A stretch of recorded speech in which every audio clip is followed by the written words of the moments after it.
اما بعد فقد قال اللہ تبارک و تعالی كما ورد في سورة حامیم السجدہ اعوذ باللہ من الشیطان الرجیم بسم اللہ الرحمن الرحیم ان الذين قالوا ربنا الله ثم استقاموا تتنزل عليهم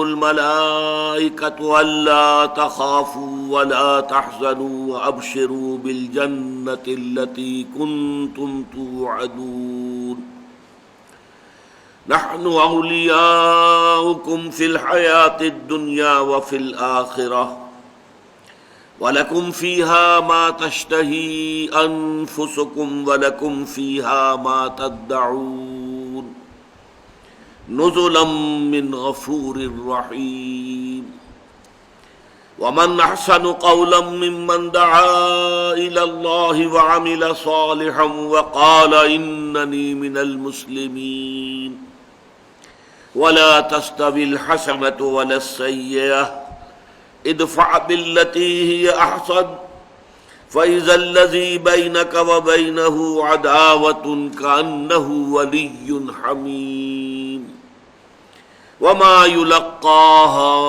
الا الذين صبروا وما يلقاها الا ذو حظ عظيم وَإِمَّا يَنزَغَنَّكَ مِنَ الشَّيْطَانِ نَزْغٌ فَاسْتَعِذْ بِاللَّهِ إِنَّهُ هُوَ السَّمِيعُ الْعَلِيمُ صدق اللہ العظیم رب اشرح لي صدری ويسر لي امری واحلل عقدۃ من لسانی یفقهوا قولی اللهم ربنا الہمنا رشدنا واعذنا من شرور انفسنا اللهم ارنا الحق حقا وارزقنا اتباعه وارنا الباطل باطلا وارزقنا اجتنابه اللهم وفقنا لما تحب وترضى وتقبل منا فإنك خير المتقبلين آمین یا رب العالمین۔ مطالعہ قرآن حکیم کے جس منتخب نصاب کا سلسلے وار درس ان مجالس میں ہو رہا ہے، اس کے حصہ اول کا چوتھا اور آخری درس سورہ حامیم السجدہ کی 7 آیات پر مشتمل ہے جو ابھی تلاوت کی گئی ہیں۔ نوٹ کر لیجئے، پہلا درس ایک سورت پر مشتمل تھا، سورۃ العصر، اگرچہ وہ قرآن حکیم کی مختصر ترین صورتوں میں سے ایک ہے۔ دوسرا درس ایک آیت پر مشتمل تھا، آیت البر، سورہ بقرہ کی آیت نمبر 177، اگرچہ وہ قرآن حکیم کی طویل آیات میں سے ایک ہے۔ یہ دونوں جو اصطلاحات ہیں، سورہ یا سورت ہم اردو میں کہتے ہیں، اور آیہ یا آیت، یہ توقیفی امور ہیں، ان میں کوئی رد و بدل نہیں ہو سکتا۔ یہ حضور کے معین کردہ معاملات ہیں، حضور کے بتانے پر موقوف ہیں، لہٰذا اس میں کوئی شخص اپنی ذاتی رائے سے، اپنے کسی خیال کے تحت، تصور کے تحت کوئی رد و بدل نہیں کر سکتا۔ یہ تو جیسے ہیں ویسے ہی رہیں گے۔ البتہ تیسرا درس جو ہے وہ ایک رکوع پر مشتمل تھا۔ وہ میں نے آپ کو بتایا کہ جو طویل صورتیں ہیں قرآن مجید کی، وہ رکوعوں میں تقسیم کی گئی۔ یہ تقسیم البتہ بعد کی ہے، یہ اجتہادی ہے۔ لوگوں نے کوشش کر کے، کہ ظاہر بات ہے سورہ بقرہ ایک رکعت میں پڑھنی تو ممکن نہیں ہے، اس کا کوئی حصہ ہی پڑھنا ہوگا، لیکن حصہ ہو وہ ایسا ہو کہ اس میں ایک مضمون مکمل ہو جائے۔ تو یہ اجتہادی معاملہ، اس میں اختلاف ہو سکتا ہے، یہ میں پہلے بھی بیان کر چکا ہوں کہ یہ رکوع یہاں شروع نہ ہوتا، یہاں ہوتا تو بہتر تھا، یہاں ختم نہ ہوتا، یہاں ختم ہوتا تو بہتر تھا، یہ رائے ہو سکتی ہے۔ آج کا جو چوتھا ہمارا درس ہے، اس کی 7 آیات 2 رکوعوں میں منقسم ہیں۔ پہلی 3 آیات چوتھے رکوع میں شامل ہیں کہ جو اس سورہ حامیم السجدہ کا چوتھا رکوع ہے۔ بقیہ جو 4 آیات ہیں وہ 5ویں رکوع میں شامل ہیں۔ یہاں مجھے یہ کہنے کا حق حاصل ہے کہ یہاں رکوعوں کی جو تعیین کی گئی ہے اس میں امپروومنٹ ہو سکتی ہے۔ اگر میں یہ نہ بھی کہوں کہ اس میں کچھ غلطی ہو گئی ہے، تو یہ کہہ سکتا ہوں امپروومنٹ ہو سکتی ہے، اور وہ یہ کہ ان 7 آیات کو ایک رکوع میں شامل کیا جاتا ہے، اس لیے کہ یہ ایک مضمون ہے، بڑا کمپیکٹ ہے، بڑا مربوط ہے۔ ایک مضمون ہے کہ جو ابتدا سے انتہا تک مکمل ہو جاتا ہے ان 7 آیات میں، اس لیے یہ ایک رکوع میں ہوتی ہیں آیتیں ساتوں تو بہت بہتر تھا۔ یہاں یہ بات بھی نوٹ کر لیجئے کہ قرآن مجید میں جو طویل صورتیں ہیں ان میں 7 آیتوں کے مجموعے اور 3 آیتوں کے مجموعے آتے ہیں بکثرت، کہ جو بہت جامع ہوتے ہیں۔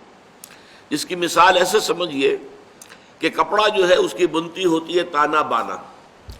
اب اس میں اگر کوئی پھول وغیرہ آپ نے پھول بیل بوٹے بنانے تو ایک شکل تو یہ کہ اوپر ٹھپے لگائے جائیں، اس کے بعد ایک یہ ہو سکتا ہے کہ ان کو علیحدہ سے بنا کر چپکا دیا جائے، ایک یہ کہ بنتی کے اندر ہی وہ پھول نکال لیے جائیں۔ تو قرآن مجید کی ان صورتوں کے اندر بنتی کے اندر بنے ہوئے پھول ہیں، بڑے پھول ہیں 7 آیتوں پر مشتمل، چھوٹے ہیں 3 آیتوں پر مشتمل۔ تو اسی طرح کی 7 آیات یہ بھی ہیں۔ اسی طرح سورہ بقرہ کا 5واں رکوع ہے 7 آیات پر مشتمل، بہت جامع۔ سورہ مائدہ کا رکوع ہے 7واں، 7 آیات پر مشتمل، نہایت جامع۔ سورہ نون کے آغاز میں 7 آیتیں آتی ہیں، نہایت جامع۔ سورہ مدثر کے ابتدا میں 7 آیتیں آتی ہیں، نہایت جامع۔ 7 آیتوں کے پھول ہیں۔ تو یوں سمجھیے کہ اسی طرح کا ایک بڑا پھول ہے 7 آیتوں کا جو اس وقت ہمارے زیر مطالعہ آ رہا ہے۔ اب آگے بڑھنے سے پہلے ان آیات کا ایک ترجمہ ہم کر لیں۔ ان الذین قالوا ربنا اللہ، بے شک وہ لوگ جنہوں نے کہا ہمارا رب، ہمارا پروردگار، ہمارا پالنہار اللہ ہے، ثم استقاموا، پھر وہ اس پر جم گئے، ان کا دل ٹھک گیا، ان کی پوری نفسیاتی کیفیت جو ہے اس چیز کے اوپر جو ہے جازم ہو گئی۔ تو اس کا نتیجہ کیا نکلتا ہے؟ تتنزل علیہم الملائکہ، ان پر فرشتے نازل ہوتے ہیں، اللہ تخافوا، اس پیغام کے ساتھ کہ نہ کوئی خوف کھاؤ، ولا تحزنوا، نہ غمگین ہو، رنجیدہ ہو، وابشروا، اور بشارت حاصل کرو، بالجنت التی کنتم توعدون، اس جنت کی جس کا تم سے وعدہ کیا جاتا تھا۔ نحن اولیاؤکم فی الحیات الدنیا وفی الآخرہ، انہی فرشتوں کا قول ابھی نقل ہو رہا ہے، جاری ہے۔ ہم ہیں یا رہے ہیں آپ کے ساتھی، آپ کے پشت پناہ، آپ کے مددگار، دنیا کی زندگی میں بھی، اور ہم ہی ہوں گے آپ کے ساتھی آخرت میں بھی۔ وَلَكُمْ فِيهَا مَا تَشْتَهِي أَنفُسُكُمْ، اور آپ کے لیے اس میں یعنی آخرت میں وہ تمام چیزیں ہیں جن کی اشتہا، جن کی طلب آپ کے جی میں، آپ کے نفوس میں موجود ہے۔ وَلَكُمْ فِيهَا مَا تَدَّعُونَ، اور آپ کے لیے ہوگا وہاں وہ سب کچھ جو آپ طلب کریں گے، جو مانگو گے مل جائے گا۔ نُزُلًا مِّن غَفُورٍ رَحِيمٍ، یہ ابتدائی مہمان نوازی ہوگی اس ہستی کی طرف سے جو غفور ہے، بخشنے والا، اور رحیم ہے، رحم فرمانے والا۔ یہ ایک حصہ ہے ان 7 آیات میں۔ 3 آیات جو ہیں یہ انتہائی ایک اضافی یوں سمجھیے کہ کیفیت کی حامل ہے۔ اب دوسرا حصہ، وَمَنْ أَحْسَنُ قَوْلًا مِّمَّنْ دَعَا إِلَى اللَّهِ، اس شخص سے بہتر بات اور کس کی ہو سکتی ہے؟ کون شخص ہو سکتا ہے بہتر بات کے اعتبار سے اس سے کہ جس نے اللہ کی طرف دعوت دی، اللہ کی طرف بلایا، اللہ کی طرف پکارا۔ وَعَمِلَ صَالِحًا، اور عمل نیک کیے۔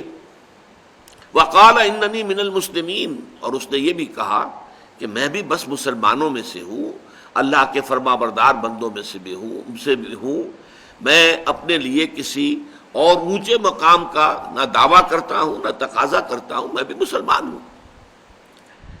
وَلَا تَسْتَوِي الْحَسَنَةُ وَلَا السَّيِّئَةُ، اور دیکھو برائی اور بھلائی اچھے نہیں ہوتے، برابر نہیں ہوتے۔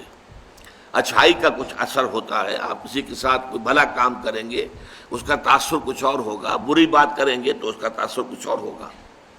اب یہ ایک یونیورسل ٹروتھ سے بات شروع کی جا رہی ہے۔ وَلَا تَسْتَوِي الْحَسَنَةُ وَلَا السَّيِّئَةُ، اچھائی اور برائی برابر نہیں ہوتے۔ ادفع باللتی ہی احسن، مدافعت کرو اس طور سے کہ جو نہایت خوبصورت ہو، یعنی تمہاری مخالفت کی جائے تمہارے مد مقابل لوگ آ جائیں، تمہارے راستے میں روڑے اٹکائے جائیں، تم پر تشدد کیا جائے، تو مدافعت کرو بڑے خوبصورت انداز میں.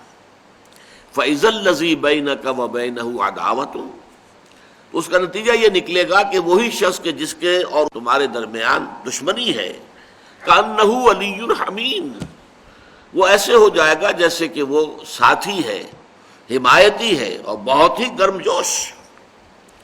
وَمَا يُلَقَّاهَا إِلَّا الَّذِينَ صَبَرُوا، لیکن یہ مراتب عالیہ عطا نہیں ہوتے مگر صرف انہی کو جو صبر کرنے والے ہیں، جھیلنے والے ہیں، برداشت کرنے والے ہیں. وَمَا يُلَقَّاهَا إِلَّا ذُو حَظٍّ عَظِيمٍ، اور یہ مقامات عالیہ، یہ مراتب عالیہ نہیں دیے جاتے مگر انہی کو جو بہت بڑے نصیبے والے ہیں، بہت خوش قسمت.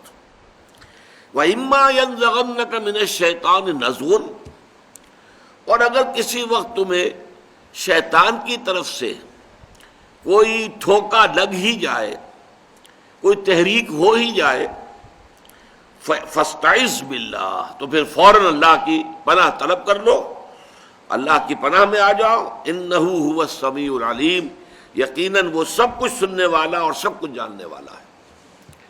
اب دیکھیے اس ترجمے کو سامنے رکھتے ہوئے پہلے بات تو ہمیں یہی نوٹ کرنی ہے کہ اس منتخب نصاب کے پہلے حصے میں جو 4 دروس ہیں میں نے آپ کو بتایا، وہ در حقیقت سب کے سب ان 4 باتوں پر مشتمل ہے. مختلف کانٹیکسٹ ہے، مختلف لیولز پر گفتگو ہے. بنیادی باتیں وہی 4 ہیں جو سورۃ العصر میں آئی ہیں کہ لوازم نجات کیا ہیں، نجات پانے کے لیے شرائط کیا ہیں. والعصر ان الانسان لفی خسر الا الذین آمنوا وعملوا الصالحات وتواصوا بالحق وتواصوا بالصبر. ان چاروں مقامات پر آپ دیکھتے ہیں کہ وہی 4 چیزیں، اصطلاحات بدل جاتی ہیں، جو چیز جو ہے کوئی کانٹیکسٹ بدل جاتا ہے. جیسے دوسرے درس میں ہم نے دیکھا کانٹیکسٹ کیا تھا، نیکی کی حقیقت کیا ہے، تقویٰ کسے کہتے ہیں، اس کانٹیکسٹ میں بات ہو رہی ہے. بات وہی سورۃ العصر میں لفظ ایمان آیا اور آیت البر میں 5 ایمانیات، وہ کلی کھل گئی، 5 پتیاں ظاہر ہو گئی. وہی لوگ ہیں. بر جو ہے وَلَٰكِنَّ الْبِرَّ مَنْ آمَنَ بِاللَّهِ وَالْيَوْمِ الْآخِرِ وَالْمَلَائِكَةِ وَالْكِتَابِ وَالنَّبِيِّينَ. عمل صالح تھا تو وہاں پر آپ کو معلوم ہے کہ مال خرچ کرنا غریبوں کی حاجت روائی میں، پھر اقامت الصلاۃ، ایتاء الزکوٰۃ، معاملات جو ہیں ان کے اندر عہد کا ایفا کرنا، جو معاہدہ ہو جائے پورا کرنا. اس کے بعد یہ کہ صبر آخری شے، والصابرین فی الباساء والضراء وحین الباس. بس ایک خلا وہاں ہے کہ وہاں پر تواصی بالحق کا براہ راست ذکر نہیں ہے. وہ انڈرسٹوڈ ہے کہ ظاہر بات ہے یہ لوگ جو ہیں اس صاحب کردار، ان کی جنگ اگر ہوگی تو کس مقصد کے لیے ہوگی؟ خیر کے لیے ہوگی، بھلائی کے لیے ہوگی، نیکی کے لیے ہوگی، حق کے لیے ہوگی. تو گویا کہ امپلائڈ ہے. تیسرے درس میں پھر ہم نے دیکھا وہاں بحث کچھ اور ہو گئی ہے. حکمت کی بنیادیں کیا ہیں، اساسات حکمت. حضرت لقمان کی شخصیت کے حوالے سے ایمان کا ذکر بھی آیا، اس میں خاص طور پر شکر اللہ کا اور شرک سے اجتناب کرنا، پھر اسی میں انسانی اعمال کا نتیجہ خیز ہونا، اس کے نتائج نکلنے لازماً. پھر اس کے بعد اعمال صالحہ میں سے والدین کے ساتھ حسن سلوک اور نماز کا قائم کرنا. پھر تواصی بالحق کے لیے اصطلاح آ گئی نئی، وَأَمُرْ بِالْمَعْرُوفِ وَانْهَ عَنِ الْمُنْكَرِ، امر بالمعروف نہی عن المنکر. اور اس کے بعد صبر کا آ گیا، وَاصْبِرْ عَلَىٰ مَا أَصَابَكَ. اب یہاں بھی آپ دیکھیے سب سے پہلے ایمان کے ضمن میں کیا آیا؟ اللہ کی ربوبیت پر دل کا ٹھک جانا. اللہ کی ربوبیت، انسان کا مطمئن ہو جانا اس بات پر. بعد میں تفصیل سے اس کے بارے میں گفتگو ہوگی کہ اس سے مراد کیا ہے. لیکن نوٹ کیجئے ایمان میں سے اللہ تعالیٰ کی ربوبیت کا یقین، پھر فرشتوں کا ایمان. تتنزل علیہم الملائکہ، یہ فرشتوں کا ذکر دوسرے سبق میں بھی آ چکا ہے اور یہ چوتھے سبق میں بھی ہے. اس کے بعد ایمان بالآخرہ، لکم فیہا ما تشتہی انفسکم وَلَكُمْ فِيهَا مَا تَدَّعُونَ. آخرت میں تمہیں وہ سب کچھ ملے گا جس کی اشتہا اور طلب تمہارے نفوس کے اندر ہے، اور ہر وہ شے حاضر کر دی جائے گی جو طلب کرو گے۔ اور اس کے ساتھ ہی آپ کو معلوم ہے جنت کی نعمتوں پر ایمان، تو ایمانیات کی یہ چیزیں آ گئی۔ عمل صالح کے ضمن میں ایک بہت جامع اصطلاح یہ استقامت، کھڑے ہو جانا، جم جانا، جو بات کہی ہے اب اس بات کے تقاضوں کو پورا کرنا، ہر چیز بعد بات، اب ہو جو ہو سو ہو، یہ ہے استقامت۔ اس کے علاوہ پھر عمل صالح کا علیحدہ سے بھی ذکر کیا گیا کہ دعوت جو تم دو گے اللہ تعالیٰ کی طرف، تو تمہارا اپنا عمل اگر درست نہیں ہوگا تو نہ صرف یہ کہ وہ دعوت جو ہے وہ غیر مؤثر ہو جائے گی، بلکہ وہ دعوت بدنام ہو جائے گی کہ دیکھو انہیں کتنی اچھی اچھی باتیں کرتے ہیں، کتنی اچھی باتوں کی دعوت دیتے ہیں، لیکن اپنا عمل ان کا دیکھیے وہ بالکل متضاد ہے۔ تو ومن احسن قولا ممن دعا الی اللہ وعمل صالحا۔ اس کے بعد نمبر 3، اور وہ نمبر 3 کیا ہے؟ تواصی بالحق۔ یہاں اس کی اصطلاح آئی ہے تواصی بالحق کا بلند ترین مقام، دعوت الی اللہ، اللہ کی طرف بلاؤ، اس کائنات کا مالک، خالق، رازق، پروردگار جو حاکم مطلق ہے اس کی طرف دعوت دو۔ یہ گویا کہ تواصی بالحق، وہ ذات حق سبحانہ و تعالی، اس کی طرف دعوت دینا۔ اس کے بعد یہ کہ اگر مخالفت ہے، اگر کوئی سامنے سے مقابلہ کیا جا رہا ہے، کوئی پرسیکیوشن ہے، کوئی تکلیفیں دی جا رہی ہیں، تو ادفع باللتی ہی احسن، تمہاری طرف سے مدافعت خوبصورت ترین انداز میں ہونی چاہیے۔ ایسا نہ ہو کہ تم گالی کا جواب گالی کی شکل میں دو، لوگ گالیاں دیں تم دعائیں دو۔ ایسا نہ ہو کہ تم پتھراؤ کا جواب پتھراؤ کی صورت میں دو، لوگ پتھراؤ کریں تم پھول پیش کرو۔ یہ طرز عمل جو ہے داعی کے لیے، جو پکارنے والا ہے، بلانے والا ہے، اس داعی کے لیے جو طرز عمل ہے وہ کیا ہے؟ اور کس قدر خوبصورت بات، لا تستوی الحسنۃ ولا السیئۃ۔ کون نہیں جانتا اچھائی اور برائی برابر تو نہیں ہو سکتے؟ کوئی برائی کر رہا ہے تم اچھائی کرو گے، ایک دفعہ نہیں، 2 دفعہ، 3 دفعہ ہوگا تو اس کا دل پگھلے گا کہ یہ اللہ کا بندہ کیسا ہے، میں اس کے ساتھ بری حرکت کر رہا ہوں، میں اس کو ستا رہا ہوں، میں اسے چڑھا رہا ہوں، میں اسے تکلیف دہ باتیں سنا رہا ہوں، اور یہ بجائے یہ کہ جواب دے مجھے ترکی بترکی، یہ اچھی باتیں کہہ رہا ہے، بڑی میرے لیے جو ہے دعائیں کر رہا ہے، تو آخر دل اثر لے۔ فَإِذَا الَّذِي بَيْنَكَ وَبَيْنَهُ عَدَاوَةٌ كَأَنَّهُ وَلِيٌّ حَمِيمٌ۔ اس عمل کی تاثیر یہ ہوگی کہ آج جو تمہارا بدترین دشمن نظر آ رہا ہے وہی تمہارا نہایت گرم جوش حمایتی بن جائے گا۔ آخری بات وہ جو تواصوا بالصبر سورۃ العصر کی ہے، وَمَا يُلَقَّاهَا إِلَّا الَّذِينَ صَبَرُوا، وہ لفظ کیوں کا تو آ گیا۔ یہ مقامات عالیہ، یہ مراتب بلند نہیں دیے جاتے مگر دیتے ہیں بادہ ظرف قضا خار دیکھ کر۔ اللہ تعالیٰ بھی دیکھتے ہیں کس کا ظرف کتنا ہے، کس کے اندر کتنی بات کی سمائی ہو سکتی ہے۔ تو جو واقعتاً صابر لوگ ہیں، صبر کرنے والے اور بڑے نصیب والے ہیں، یہ مقامات بلند، یہ حظ عظیم، وما یلقاها الا ذو حظ عظیم۔ حظ کہتے ہیں نصیب کو، حصے کو، حظ تو حظ جو ہے جو بڑے نصیب والا ہے، ذو حظ عظیم۔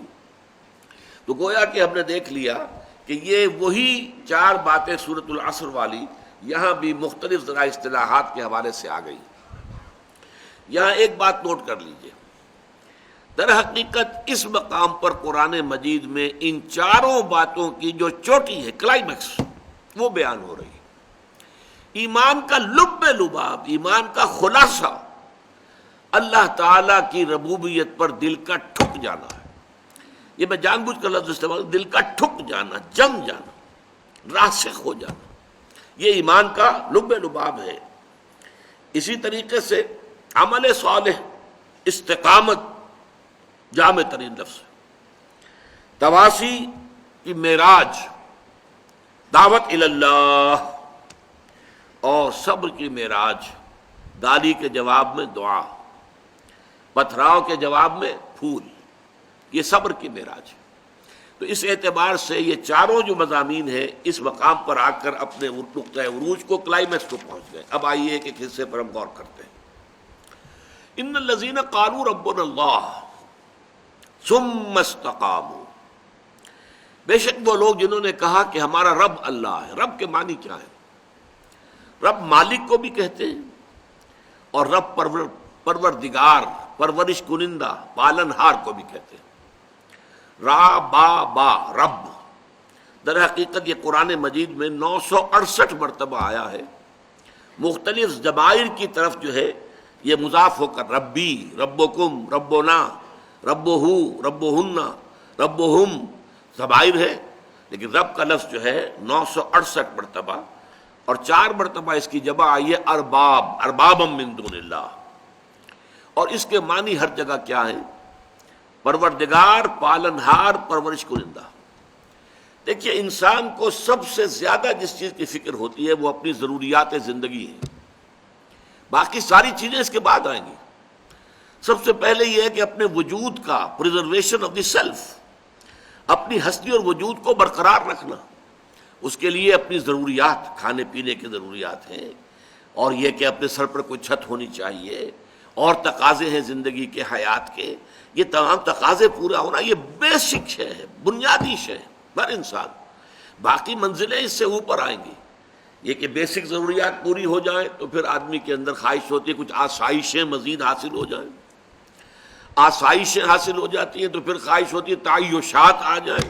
یہ تو پھر یہ کہ حوث جو ہے انسان کی وہ جو ہے کہیں رکنے نہیں دیتی آدمی کو. اس کے اندر وہ حرص قانی نیست بے دل ورنہ درکار حیات، آنچ ماں درکار داریم اکثرش درکار نیست. بڑا پیارا شعر کہا ہے بے دل نے، عبد القادر بے دل، مرزا عبد القادر بے دل، جن کے بارے میں مرزا غالب کہتے ہیں طرز بے دل میں ریختہ لکھنا اسد اللہ خاں قیامت ہے. اب آپ اندازہ کیجئے کہ جس شاعر کو مرزا غالب کہہ رہے ہیں وہ قیامت ہے، تو اس سے آپ کو اندازہ ہوگا وہ کتنا بڑا شاعر ہے. لیکن کس قدر پیارا شعر کہا ہے کہ جو حضرت اورنگزیب عالمگیر رحمۃ اللہ علیہ کو بہت پسند تھا، بہت پڑھتے رہتے تھے. حرص قانی نیست بے دل، اے بے دل یہ انسان کی حرص ہے، لالچ ہے، ہوس ہے جو قانے نہیں ہوتی. ورنہ درکار حیات، ورنہ زندگی گزارنے کے لیے آنچ ماں درکار داریم، ہم نے جن جن چیزوں کو لازمی سمجھ لیا ہے اکثرش درکار نیست، اس کی اکثریت جو ہے وہ واقعتاً ضروری نہیں ہے. اس کے بغیر بھی زندگی گزر جاتی ہے. زندگی یوں بھی گزر ہی جاتی ہے، کیوں تیرا رہا گزر یاد آیا. ہم نے جن چیزوں کو لازم سمجھ لیا وہ سب لازم نہیں ہے، وہ اضافی چیزیں ہیں بہت سی. اس میں آپ نے آسائشیں، تعیشات، نہ معلوم کن کن چیزوں کا اضافہ کیا ہے. بہرحال انسان کا سب سے پہلا مسئلہ، بنیادی مسئلہ، اس کی ضروریات کی کفالت ہے. اب یہ کہاں سے ہو رہی ہے؟ جہاں سے بھی اس کو گمان ہے کہ میری ربوبیت ہو رہی ہے، میری ضروریات پوری ہو رہی ہیں، ظاہر بات ہے کہ پھر اس کے لیے اس کے دل کے اندر ایک نرم گوشہ پیدا ہوگا. اس کے لیے جیسا کہ ہم دیکھ چکے ہیں سورہ لقمان کے دوسرے رکوع میں، اس کے جذبہ تشکر پیدا ہوگا.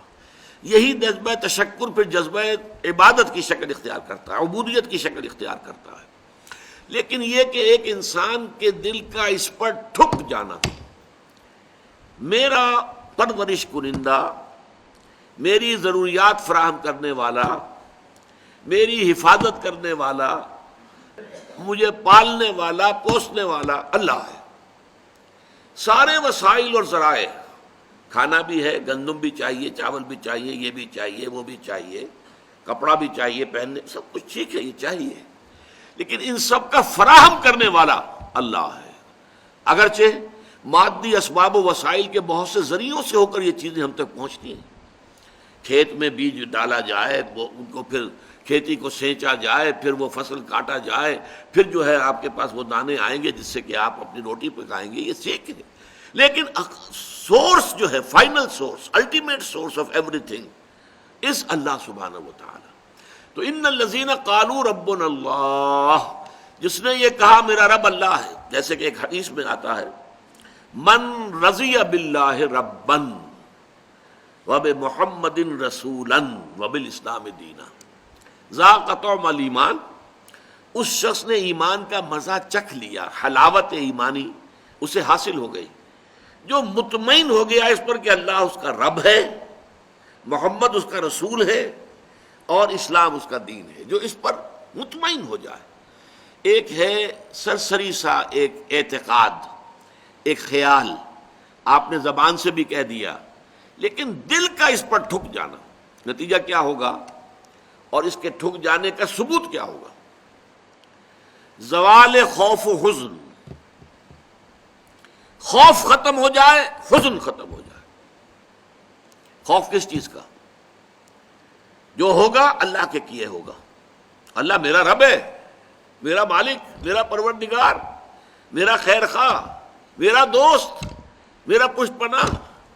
اللہ ولی الذین آمنوا، اللہ ولی ہے اہل ایمان کا، ساتھی ہے، مددگار ہے، پشت پناہ ہے۔ آپ سوچئے ہمارے دیہاتی علاقے میں کسی شخص کے بارے میں معلوم ہو کسی کو کہ اسے بڑے زمیندار چودھری کی پروٹیکشن حاصل ہے، بڑے وڈیرے کا، یہ جو ہے بہت ہی منہ چڑھا ہوا آدمی ہے، وڈیرا جو ہے وہ اس پر بڑا مہربان ہے۔ اب اسے خوف ہوگا، اس کا ڈھور ڈنگر کوئی چوری کرنے کی جرت کرے گا، اسے کوئی نقصان پہنچائے گا، وہ پاؤں پھیلا کر سوئے گا، اسے خوف نہیں ہے، اس لیے کہ بہت بڑا وڈیرا، بہت بڑا جاگیردار، بہت بڑا زمیندار، علاقے کا چودھری جو ہے وہ میرا دوست ہے، میرا پشت پناہ ہے۔ اس پوری کائنات کا چودھری، پوری کائنات کا وڈیرا، پوری کائنات کا مالک، اگر آپ کو یہ اطمینان ہو کہ وہ آپ کا ولی ہے، یہ اطمینان کب ہوگا؟ جب آپ خود اس کے ولی بن جائیں۔ اگر آپ اس کے ولی بن جائیں گے تو وہ آپ کا ولی ہے۔ آپ نے سرسری سا رشتہ رکھا ہوا، اس کا بھی رشتہ سرسری سا ہوگا۔ آپ نے منافقت والی روش رکھی ہوئی ہے، اس کا معاملہ بھی پھر آپ کے ساتھ وہ نہیں ہوگا، خالص نہیں ہوگا۔ وہ تو جیسا آپ کا روش، آپ کی روش ہوگی۔ انا عندہ، یہ ایک حدیث قدسی میں آتا ہے، عند ظن عبدی بی، جو میرا بندہ میرے بارے میں ظن کرتا ہے میں وہی سلوک اس کے ساتھ اختیار کرتا ہوں۔ تو اللہ پر جم جانا، تو اب خوف ختم۔ حزن کس بات کا؟ وہ تو جو کچھ بھی اللہ تعالیٰ نے چاہا وہ ہوا ہے۔ مجھے اچھا نہیں لگ رہا، میرا خیال ہے میرا بچہ فوت ہو گیا، مجھے تو رنج ہے، لیکن یہ کہ اس کا فوت ہو جانا ہی یقیناً بہتر ہے میرے لیے۔ اللہ تعالیٰ نے اس وقت اگر یہ فیصلہ صادر فرمایا، وہ میرا دوست ہے، میرا ہمدرد ہے، میرا بہی خواہ ہے، میرا خیر خواہ ہے، میرا پشت پناہ ہے، میرا مددگار ہے، اس کی طرف سے جو بات آئی کہ ہر ساقی ماریخت عین الطاف است، یہ ہے در حقیقت زوال خوف و حزن، اور اسی کا نام ہے مقام ولایت۔ دیکھیے اس میں جو آیا ہے قالوا ربنا اللہ ثم استقاموا، یہ استقامت میں بہت ابتدا سے جو درس دے رہا ہوں تو ابتدا ہی میں یہ لفظ میرے زبان سے نکلا تھا، اور واقعہ یہ ہے کہ وہ موضوع ترین لفظ ہے۔ اس استقامت میں قیامت مضمر ہے۔ کیا معنی استقامت کے؟ تم نے کہا اللہ تم میرا رب ہے، اور رب کے ہر حکم کو ماننا لازم آ گیا۔ کیسے ممکن ہے؟ اگر دل ٹھک گیا ہے، اگر تمہاری واقعتاً جو ہے دل کے اندر جماؤ پیدا ہو گیا ہے، اس رب کے اوپر اتنا یقین ہو گیا ہے، اس کی ربوبیت پر اعتماد ہو گیا، تب اس کی اطاعت، اس کی تمام جو ہے عبادت۔ اچھا رب کے اوپر اعتماد ہو گیا ہے تو بھروسہ اسی پر، اللہ تتخذوا من دونی وکیلا، میرے سوا کسی اور کو اپنا کارساز نہ سمجھنا، کارساز صرف اللہ۔ کارساز ماں بے فکر کار ماں، فکر ماں در کار ماں آزار ماں، اس قدر عمدہ چیزیں لوگوں نے کہی ہیں۔ میرا کارساز، کارساز کسے کہتے ہیں؟ کام بنانے والا، کارسازی، کام بنانے والا۔ میرا کارساز، میرے کام بنانے والا خود میرے کاموں کی فکر میں ہے، میرے کام بنانے کی فکر میں ہے، اور میں جب خود فکر کرتا ہوں اپنا کام بنانے کی تو غلطی کر بیٹھتا ہوں۔ اور فرمایا کارساز ماں بفکر کار ماں، جس سے غلطی کا صدور ہو ہی نہیں سکتا، وہ تو اللہ کی ذات ہے جس کا علم کامل، جس کی قدرت کامل۔ کارساز ماں بے فکر کار ماں، فکر ماں در کار ماں، اپنے کام میں جب خود فکر کرتا ہوں، سوچتا ہوں، راستے نکالتا ہوں، اسکیمیں بناتا ہوں، آزار ماں، اس کے نتیجے میں آزار، اس کے نتیجے میں مشکلات، اپنے لیے جو ہے بے پناہ قسم کی پیچیدگیاں پیدا کر بیٹھتا ہوں۔ یہ ہے استقامت۔ ان الذین قالوا ربنا اللہ ثم استقاموا، یہ مقام ولایت ہے، اچھی طرح سمجھ لیجئے۔ 3 آیتیں یہ اس سورہ مبارکہ کی، اور 3 آیتیں سورہ یونس کی۔ تو جو میں نے عرض کیا تھا 3 7 آیتوں کے خوبصورت پھول، اور یہ ہمارے ہاں جو ایک طبقہ کہلاتا ہے بریلوی طبقہ، ان کے ہاں یہ آیتیں جو ہیں سورہ یونس کی بہت کثرت سے پڑھی جاتی. ایسا ہو گیا ہے ہمارا اصل میں معاملہ کہ مختلف فرقوں نے، مختلف مسلکوں نے اپنا اپنا حصہ جو ہے قرآن میں سے لے لیا ہے. کچھ آیتیں انہیں زیادہ جو ہیں وہ، اب اہل حدیث کو تقریر کرے گا تو وہ تقریر کرے گا رسول کی اتباع پر اور اتباع سنت پر. اگر تم ان کنتم تحبون اللہ فاتبعونی یحببکم اللہ، وہ اس پر تقریر کرے گا. یہ بھی قرآن کی آیت ہے. اور جب کوئی بریلوی مکتب فکر کا آدمی تقریر کرے گا الا ان اولیاء اللہ لا خوف علیہم ولا هم یحزنون الذین آمنوا وکانوا یتقون لهم البشری فی الحیاۃ الدنیا والآخرہ لا تبدیل لکلمات اللہ ذلک هو الفوز العظیم. آگاہ ہو جاؤ کہ اللہ کے جو ولی ہیں، جو دوست ہیں، اولیاء اللہ، ان کے لیے نہ خوف ہے نہ حزن ہے. خوف کس بات کا میں تجزیہ کر کے بتا چکا. ہوگا وہی جو میرا رب چاہے گا. کوئی شے نقصان نہیں پہنچا سکتی. لا حول ولا قوت الا باللہ. کوئی شے نہ آپ کو بھلائی پہنچا سکتی ہے نہ برائی پہنچا سکتی ہے. حدیث میں یہاں تک الفاظ آتے ہیں، حضور نے تلقین کیا ہے نوجوان صحابہ کو، اے میرے بچے یقین کر، اگر تمام انسان تل جائیں تمہیں کوئی نقصان پہنچانے پر نہیں پہنچا سکتے مگر وہی کچھ جو اللہ نے لکھ دیا ہو، اور تمام انسان جمع ہو جائیں تمہیں کوئی نفع پہنچانے پر نہیں پہنچا سکتے مگر اتنا ہی یا ویسا ہی جیسا کہ اللہ نے لکھ دیا ہو. تو انسانوں سے کیا ڈرنا؟ نہ انسانوں سے کوئی توقع، نہ امیدیں. اس کی امیدیں قلیل، اس کے مقاصد جلیل. انسانوں سے امید نہ رکھو، اللہ سے امید رکھو. ساری توقع اس سے رکھو، سارا بھروسہ اس پر رکھو، کسی اور پر توکل نہ ہو. یہ ہے در حقیقت مرتبہ ولایت، مقام ولایت. اور اس میں جیسا کہ یہاں آیا، اب ان کے اوپر فرشتوں کا نزول ہوتا ہے. یہ فرشتے ہمیں محسوس نہیں ہوتے، لیکن یہ کیفیت جو بیان کی جا رہی ہے اس کا احساس صاحب ایمان کو ہوتا ہے. وہ چاہے نظر نہ آئے فرشتے، اور فرشتوں کا قول چاہے ہم اپنے ان کانوں سے نہیں سنیں گے. فرشتوں کی بات سننے کے لیے دل کے کان ہیں. فرشتہ جو ہے وہ در حقیقت غیر مرئی ہے، وہ غیر مادی ہستی ہے، مادی نہیں ہے. وہ تو صرف نور پر مبنی ہے، نور سے بنا ہے اور نور ہے. لہذا ان کا تنزل ہوتا ہے. وہ کیا کہتے ہیں؟ اللہ تخافوا ولا تحزنوا. وہی نتیجہ، الا ان اولیاء اللہ لا خوف علیہم ولا هم یحزنون. زوال خوف و حزن، یہ دو چیزیں ہیں جو ثبوت ہے کہ واقعتاً اللہ پر ایمان موجود ہے، واقعتاً اللہ کی ربوبیت پر دل ٹھک گیا ہے. اگر دل پریشان ہے، یہ میرا نقصان کر دے گا، یہ مجھے تکلیف پہنچا دے گا، یہ میرا یہ کر دے گا، وہ میرا وہ کر دے گا، اس سے میری یہ بات بن جائے گی، وہ مجھے یہ فائدہ پہنچا سکتا، پھر لیکن کہتا ہے دعویٰ یہ ہے کہ اللہ پر ایمان ہے میرا. تو یہ در حقیقت یہ دونوں چیزیں ایک دوسرے کی بالکل متضاد. توکل، توقع صرف اللہ کی ذات کے ساتھ. اللہ تخافوا ولا تحزنوا، نہ خوف کھاؤ نہ حزن سے دو چار ہو. وابشروا بالجنۃ التي كنتم توعدون، اور بشارتیں حاصل کرو، خوشیاں مناؤ اس جنت کی کہ جن کا تم سے وعدہ کیا جاتا تھا، اہل ایمان سے وعدے کیے گئے ہیں. وَلَكُمْ فِيهَا نَحْنُ أَوْلِيَاؤُكُمْ فِي الْحَيَاةِ الدُّنْيَا وَفِي الْآخِرَةِ. ہم تمہارے ساتھی ہیں، مددگار ہیں، پشت پناہ ہیں، حمایتی ہیں، دنیا کی زندگی میں بھی آخرت میں بھی. یہ نوٹ کر لیجئے، یہ دنیا کی زندگی میں ایک چوسر کی جنگ ہے، جیسے چوسر کی سڑک ہوتی تھی. حق و باطل کی جنگ جاری ہے.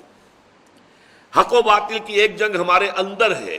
ایک طرف ہمارا نفس امارہ ہے جو برائی کی طرف ہمیں دھکیلتا ہے، ایک طرف ہمارے اندر روح ربانی ہے، وَنَفَخْتُ فِيهِ مِن رُوحِي، وہ ہمیں خیر کی طرف، بھلائی کی طرف، بلندی کی طرف کھینچتی ہے. ایک کشاکش جو ہے ہمارے اندر ہے. کچھ کشاکش باہر چل رہی ہے. ہمارے اس نفس کو تقویت دینے کے لیے، اسے مشتعل کرنے کے لیے یہ شیاطین جن موجود ہیں. الذی یوسوس فی صدور الناس من الجنۃ والناس. حضور نے فرمایا کہ جب قلب غافل ہوتا ہے اللہ کی یاد سے تو شیطان اپنی تھوتنی لگا دیتا ہے دل کے ساتھ اور پھونکے مارتا ہے اس کے اندر، مشتعل کرتا ہے. جو حیوانی جذبات ہیں، جو انسان کے سفلی جذبات ہیں، اڈ اور لبیڈو کے جو تقاضے ہیں، انہیں مشتعل کرتا ہے، ایکسائٹ کرتا ہے، تاکہ وہ مشتعل ہو کر اور وہ انسان کے جو ہے اس وقت ہوش اور حواس کے اوپر غالب آ جائے۔ اس کے مقابلے میں فرشتے ہیں غیر مرئی۔ فرشتے جو ہیں وہ ہمیں روحانی طور پر تقویت پہنچاتے ہیں۔ ہمارے اندر کا جو خیر ہے، جیسے کہ ہمارے اندر کا شر، نفسانیت، اس کو تقویت پہنچانے والے شیاطین جن باہر موجود ہیں جو نظر نہیں آتے، اسی طریقے سے ہمارے اندر کا خیر روحانیت، اس روحانیت کو تقویت پہنچانے والے ملائکہ ہیں جو خارج میں موجود، وہ بھی نظر نہیں آتے، یہ بھی غیر مرئی، وہ بھی غیر مرئی۔ مرئی لوگوں کے اندر بھی جو انسان ہیں، خیر کی طرف بلانے والے بھی ہیں، شر کی طرف بلانے والے بھی ہیں۔ آپ کا دوست یہ بھی کہے گا چھوڑو میاں کیا کس چکر میں پڑ گئے حلال حرام کے، دیکھو فائدہ ہوتا ہے اس کام کے اندر، جس کام میں فائدہ ہو وہ کرو، اللہ اللہ کر سکتا۔ یہ کیا حلال اور حرام اور صحیح اور غلط اور جائز اور ناجائز، وہ آپ کو شر کی ترغیب دے رہا ہے کہ نہیں دے رہا؟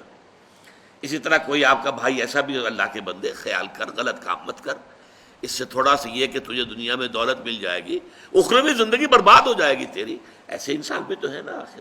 تو لوگ جو ہے خارج میں، انسانوں میں بھی داعیان شر بھی ہے، داعیان خیر بھی ہے، وہ تو ویزیبل ہے، مرئی ہے۔